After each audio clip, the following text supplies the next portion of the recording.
reason why we are in a series called Branded is because there are brands everywhere. And my question for you is, what are you known for? What are you known for? There are brands everywhere. There are logos everywhere. We see images portrayed out. How are you portraying your life? If someone was to look at you, what would they have to say? In this, we have been looking at a book called Philippians. And Paul is writing a letter to the people of Philippi. They're a church. And in this letter, he is giving them a few words of advice as to how to live as a church, as to how to do life together. They had been arguing, a little dissension here and there. Kind of like your brothers and sisters. You love them, but every now and then they just get on your nerves. You know what I'm saying? You know what I'm saying? Am I the only one who's ever had siblings get on my nerves? All right, thank you. A few people feel me. So that's the background. Paul is writing this letter to this church, and he's giving them some words of advice to live by. And we're going to focus in on a couple of those. And tonight, I want you to be thinking in the background, what is it to be defined by God? Because lots of people want to define us. They want to make names for us. They want to call us what they want. Whether it's by your socioeconomic status, whether it is by your race, whether it is by your ethnicity, whether it is by the way that you look, the way that you talk, the way that you smell. People want to identify you. They want to brand you with a particular logo. How would God brand you? I'm going to read a verse for you. It's Philippians 2, 12 through 13. Paul says, work out your own salvation with fear and trembling. For it is God who is at work in you, enabling you both to will and to work for his good pleasure. I'll read it one more time. Work out your own salvation with fear and trembling, for it is God who is at work in you, enabling you both to will and work for his good pleasure. As I read this, I see three distinct things. And so let's discuss them. The first one, work out your own salvation. Work out your own salvation. That's an interesting way to put it. Have you ever thought about working out your own salvation? What would that look like to work towards your salvation? And what I don't think Paul is saying, but I know he's not saying, is that you have to earn your salvation. Because that's something that's given to us. In our culture today, we often have to earn something. Nothing's ever free. Whether we hand out food to UPA students on Wednesdays after lunch. The first time we were out there, Apollo was like, hey, everyone, we got some free stuff. And I was looking at him like, what are you tripping? What's the catch? No catch. What do I got to sign? Don't got to sign anything. What's wrong with you people? Why are you giving out free stuff? They didn't believe us.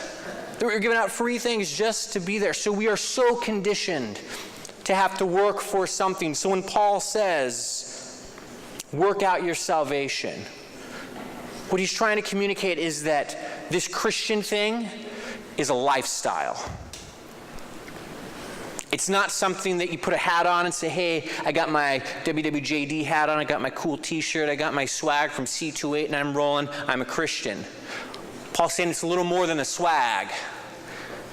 How do you live out your day-to-day life? How do you operate? How do you think?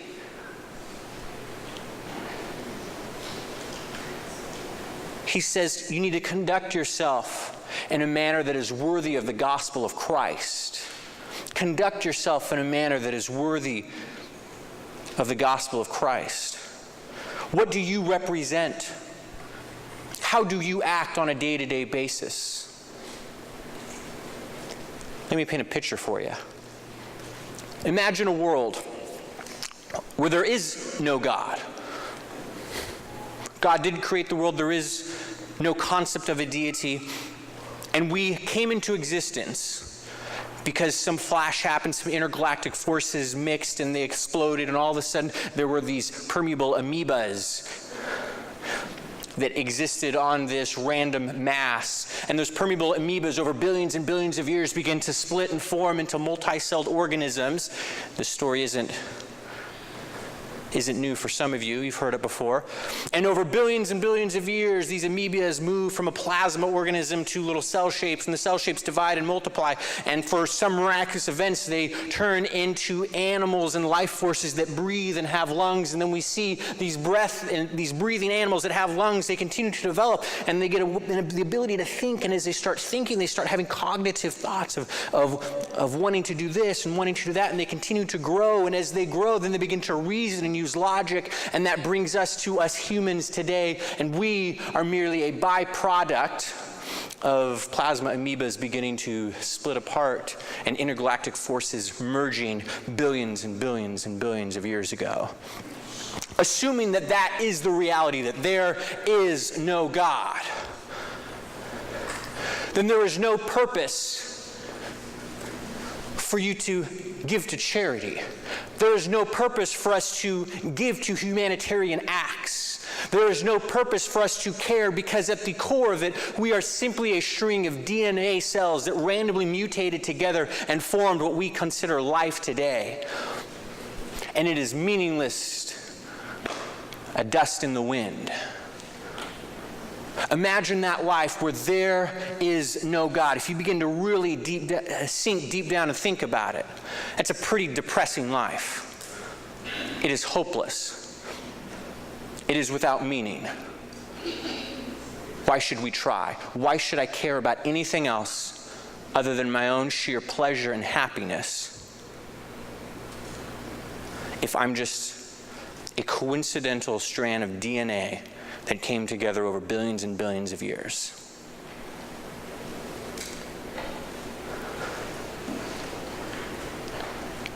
Do you believe that is the reality? Because if you don't believe that is the reality, and you say, you know what, I think there's a little more to me. I think there's this thing called destiny and purpose. I think that there is a God who created the heavens and the earth,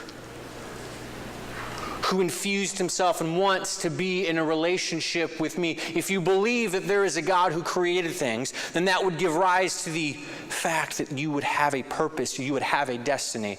And so then that brings me to the question, well, if there is a God who created me, what did he create me for?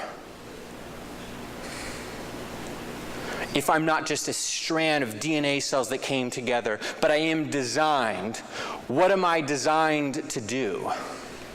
How am I designed to live? We start thinking about these questions and it opens up a whole bunch more. Because when you start thinking that intentional about your life and why you're here and what you're supposed to do on this earth, that really plays into your lifestyle. That really plays into how you operate each and every day of your life. Have you ever thought about that? Acting differently. Let me tell you a story. Jesus was walking around doing his thing as Jesus did, and he came into a land called Samaria. Little history lesson for you. The Samaritans and the Jews, Jesus was a Jew, were not friends. They didn't get along with each other. And so Jesus going into this region would have been taboo. They just didn't do that. Jews didn't talk to Samaritans. Some of you guys might know a little bit about what it's like to be discriminated against, to have that exist in your world. That's what was happening here. So Jesus goes in, and we're going to pick it up at John 4, verse 5. So he came to a Samaritan city called Sychar, near the plot of ground that Jacob had given to his son Joseph. Jacob's well was there, and Jesus, tired out by his journey, was sitting by the well. It was about noon. That's an interesting detail. Verse 7, a Samaritan woman came to draw water, and Jesus said to her, "Give me a drink." Quick pause. The scene. Jesus, he's walking around doing his thing. He doesn't have cars. He's on the Donkey Express. You know what I'm saying? Riding. And then the donkey gets tired, and so he's walking, pulling the donkey. So this is Jesus' life. He's walking around, and he comes to the city, and he's thirsty. So he decides to sit over by this well. It's noon. So what does that tell you? If the sun's high, it's noon. It's really hot. Really hot. Thank you. It's really hot. How many of you guys like to just sit out in the sun when it's really hot with no shade? No one. All right? We have a few crazy people who like to get burned. All right, so Jesus is sitting there burning, and this lady is at the well. It's about noon. Little history lesson, and there's a little life lesson. You don't go to the well at noon because it's hot. If you're having to carry these big jugs of water, are you going to do it when it's the middle of the day and it's hot? Or are you going to do it when it's either sunrise or sunset when it's cool? Logic people say, cool, yes, thank you. So that's when everyone else in the community would go and get water, either at sunrise or at sundown. But we see this lady who's there right in the middle of the day. What does that tell you? She's really thirsty, and she's kind of an outcast from society. She doesn't hang out with the other people. For whatever reason, she's either not allowed to, she's made fun of. She says, oh, you can't hang out with us, you're not good enough. Oh, you do those kinds of things. We don't do those kinds of things. She wasn't part of the in crowd. She wasn't hip. She wasn't the one with the new iPhone 6 Plus saying, hey, you like my swag? She didn't have that. She had a Samsung Galaxy.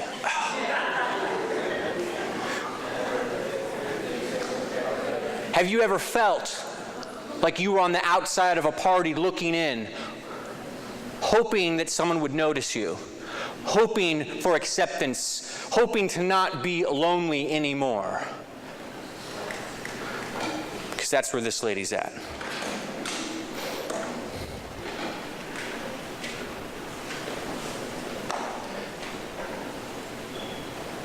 Jesus can begin to talk with her a little more. He said, hey, do you have a drink? She's like, shoot, man, why are you talking to me? You're a Jew, I'm a Samaritan, we're not supposed to be talking. And he starts going in, reading her mail and saying, hey, how's life going? And she's like, oh, I'm living inappropriately. I have all these husbands, and I know I'm not doing what I should be doing. And Jesus is like, I know, man. You got to change your lifestyle. That's the paraphrased version. And so she, after talking to Jesus, begins to realize this man's talking to me. He's a little different. He cares about me. Because even though I've done all this bad stuff, even though I've had multiple husbands and multiple guys, and I do this and I do that I shouldn't be doing, and I live inappropriately, there's this man who's still engaging with me. And this is what Jesus says to her, verse 13. He says, everyone who drinks of this well will be thirsty again. But to those who drink of the water that I will give them will never be thirsty. You guys like to drink some water and be like, I'm good forever. I'm good forever. The water that I will give will become in them a spring of water gushing up into eternal life. Drink from me and you'll be set for life. You'll be set for eternity. Her response, I know that the Messiah is coming. And when he comes, he will proclaim all things to us. And Jesus responded, I am he who is speaking to you. I am he who is speaking to you. You see, he radically shifted her perspective. She was going about life, trying to survive, trying to keep going, even though the people around her pushed her away, even though she was living in sin, even though she was doing what she wasn't supposed to be doing. She found herself face to face in a conversation with God. And instead of saying, you sinner, you're good for nothing, you're worthless, you have no hope, he said, why did you ask me for what I have? Because I want to give it to you. I want to give you something that'll change your life forever, that'll dramatically shift your perspective on how you live life. I want to change your lifestyle. All you have to do is ask. He puts it out there, right there for her to grab. He began to shift her mental process to change her lifestyle. This is where I think we come to the second aspect of that Philippians verse. It says, with fear and trembling. with fear and trembling. When I think of that, when I try to place God, and I try to just imagine it with my little brain, how just the godliness of God and capital G, big G, supersized G. It really brings me to a place of humility. Have you ever thought about how awesome God is? Have you ever just taken a moment and thought about that? I want you to close your eyes for a second. Close your eyes. We're going to bring the house lights down for theatrical effect. And I want you to imagine God of the universe coming right before you.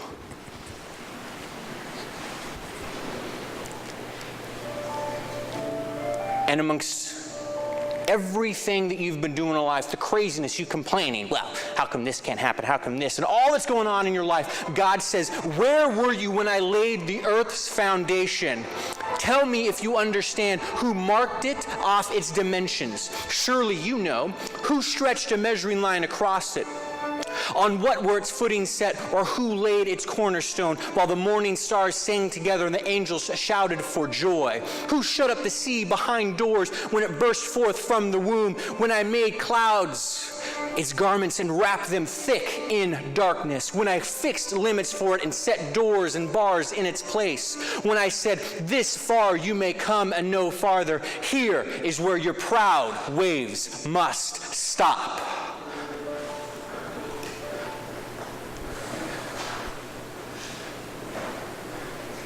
Here is where your proud waves must stop. The God of the universe who created everything has control over the depths of the seas, over the land, over the birds of the air, who has the power to take the massive waves and the force of the ocean and say, this far you will come and no farther. When you think of the awesome power of God, oftentimes we forget the magnitude because we think, oh God, can you help me find a parking spot? Oh God, can you help me find my lip gloss? And while I think God cares about those things because he wants you to be happy, this is also a God who can take care of lip gloss, but at the same time move heaven and earth so that you could have life with him. He's the one who created the expanse in the skies, the galaxies that extend billions and billions of light years away. With fear and trembling, we come before God. You can open your eyes. With fear and trembling, we come before God with humility, and we recognize that you are the one who created the expanse and the sky and the birds and everything beyond that. What would it look like if we approached God like this in our homes, in our schools, in our worship time here at church? Would you worship differently if you kept in your mind this is the God of the universe who created everything? Would we be talking, would we be texting our friends when we knew that the presence of God was sitting right there in front of us? I'm not trying to condemn you. I'm trying to say when we really take a look at who God is, it brings us to our knees into a state of humility to say, you know what, God? You are incredible. You are awesome. And with fear and trembling, do I come before you? If God has done all of this, has created all of this and separates the ocean from where it should and should not be, what has he designed for you to do? What is your purpose? What is your meaning? Why have you been so delicately designed so that you are the only one like you on the face of the earth that has ever lived? Going back to the woman at the well, put yourself in this story. You see, after Jesus radically shifted her paradigm, after she came before him with humility and recognized that he was God, she changed her lifestyle. And in verse 28, we see that the woman left her water jar and went back to the city. She said to the people, "Come and see a man who has told me everything I have ever done. He cannot be the Messiah, can he?" They left the city and were on their way to him. Here's why I think that is so radical. This woman who's the outcast of society, no one would talk to her. She had no influence. She was at the water well during the middle of the day because no one wanted to hang out with her. She goes and says, "Look, you may not like me. I may not have the prettiest hair. I may not know how to talk very well. I may not be the right color, the right race, the right gender. I may not have any of these things, but look, some guy knew everything about me. He changed my mindset. He gave me purpose. He gave me a life to live. And so I'm going to tell you my story, that while I was once broken, he came and gave me life. Come and hear what you're missing out on." And you know what happened? They went.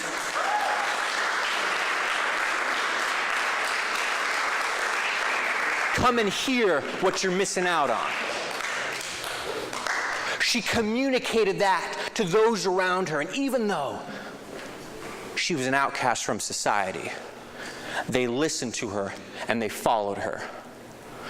In your life, every day, we all go through the battles, me included, where we think, I can't talk to that person. I don't have influence. I'm not good enough. I don't know what to say. I can't do this. I just want to be passive. I just want to be casual. I don't want to bring that up. It's too difficult to talk about. They'll make fun of me. What will they think? What will they say about me? What will they talk about me behind their backs? What they're going to do? We think through all these little things. We try to rationalize. When at the end of the day, if the creator of the universe has given you purpose, what more do we need? With fear and trembling, she went before God. That radically changed her life and began to change the lives of the people around her. Brings us to the third segment in this Philippians verse. It said, "For it is God who is at work in you." For it is God who is at work in you. I was talking to Kyle earlier. So kind of wrestling with this word work. What does that mean? For God to be at work in you. So I looked up the word and I discovered some nuances about it, some intricate details. And here's kind of what's going on in the background. The word here is trying to communicate that God is trying to bring something out of you, that he is trying to awaken something from within inside of you. So God, who is at work in you, he is trying to awaken a destiny, awaken your purpose, awaken your calling, awaken your meaning for existence. That you are not an amoeba, that you are not a random coincidental DNA sequence, but that you have a destiny and calling inside of you that is waiting to be awakened. And God is at work in you, trying to pull this out, trying to pull this out of your innermost being. I think a quote from a movie called Braveheart really captures this essence. It says, every man dies, but not every man really lives. Everyone dies, but not everyone really lives. Have you ever really lived? Have you pursued that destiny, that calling, to awaken what has been placed inside of you? to change the course of your future, to change your family dynamics, your family history, the family curses that you've been born into you? Have you ever thought about what it would look like to not just die, but to really live?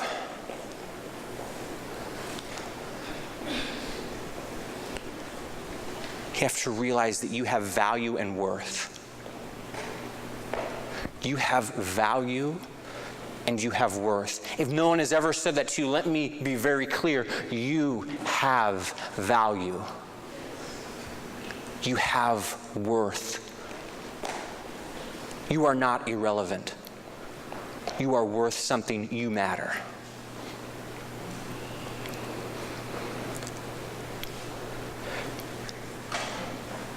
Some people, it takes them a lifetime to begin to understand that. I was doing a high school rally. I was doing the tech support from it, and there was some speakers, and one of the students who was in the high schools came up. He said, man, I've been told all my life that I have no value,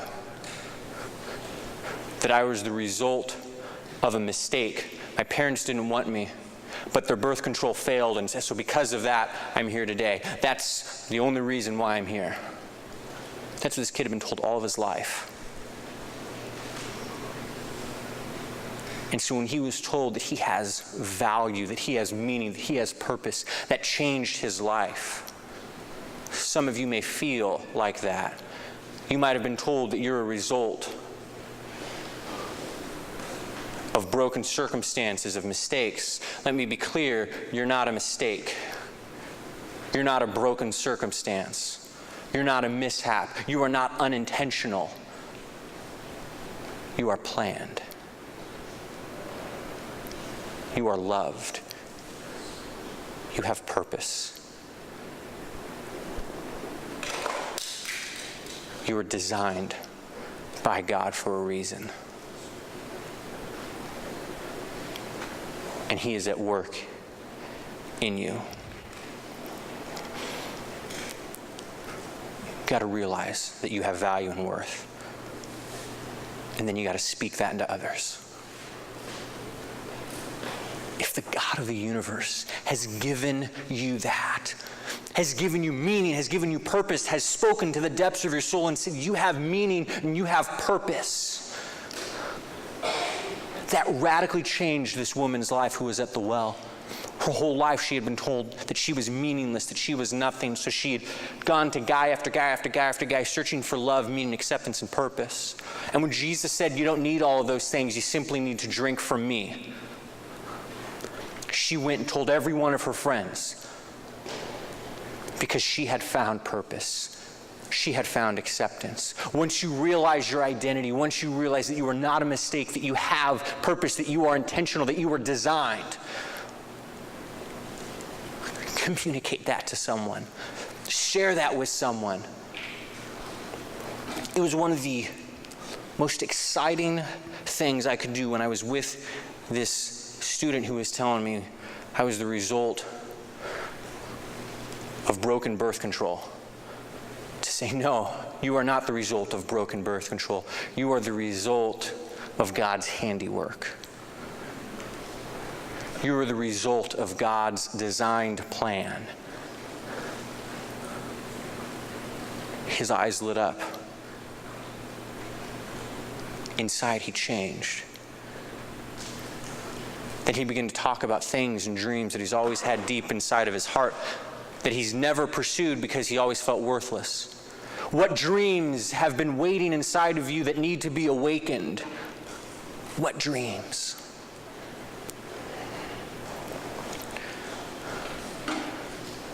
John 4:39, the last thing that happens with this woman. He says, many Samaritans from that city believed in Jesus because of the woman's testimony.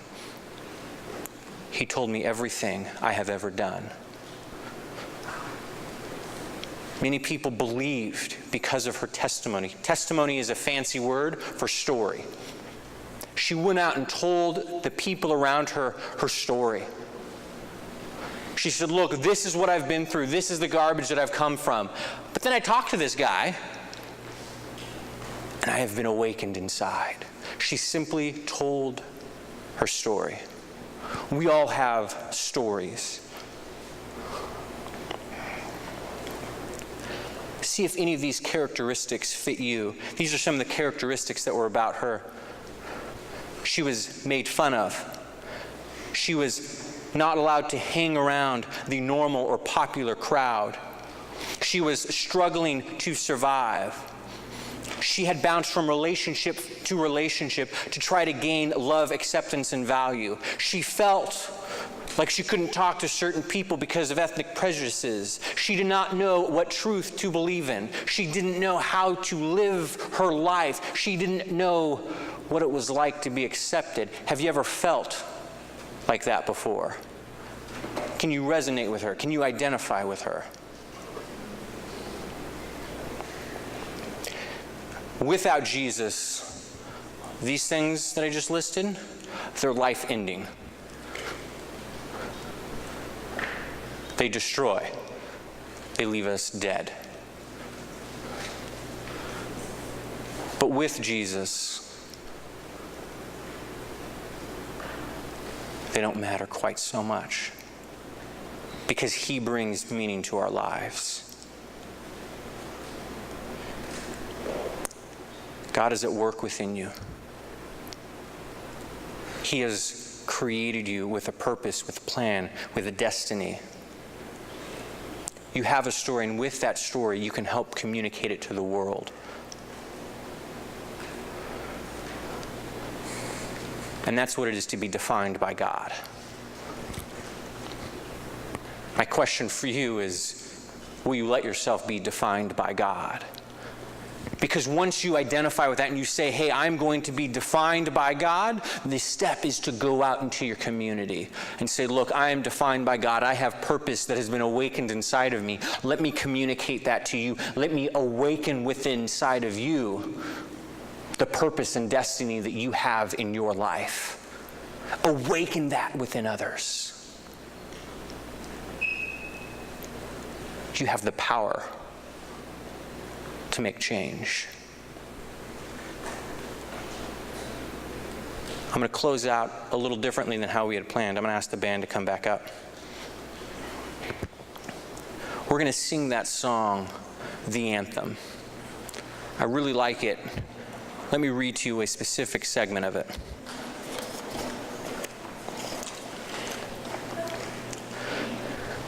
He's calling, wake up, child. It's your time to shine. Let me keep your guys' attention. He's calling, wake up, child. It's your time to shine. You were born for such a time as this. You were born for such a time as this.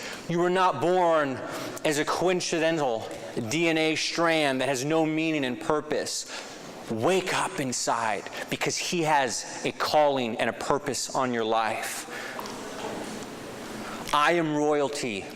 I have destiny. I have been set free. That's what that lady at the well was singing, that I am royalty. I am not just someone who sits at a well midday because I have no friends and I'm an outcast of society. I am royalty because I am with Christ. I have destiny because God has spoken that into me, and I can have life. I have been set free. I am no longer in bondage. I no longer have to live subject to everyone else. I am going to change history. Do you believe that you can make a difference in the people's lives around you? Do you believe that you can make a difference? You guys can go ahead and begin it. Do you believe that you can change someone's life just by telling them your story? Here's my story. I grew up in a church my whole life, trying to pursue this destiny of being a pastor so that I could be here and speak to you and say, you are made for a purpose. You have life. If you want to respond to God tonight and accept that he has a purpose for you and he wants to awaken it, I want you to stand up and come up here. This isn't just about singing and jumping around. It is about making a declaration that we have purpose, that we have life, and with God we can change our world because he has given us destiny. sing this song with us.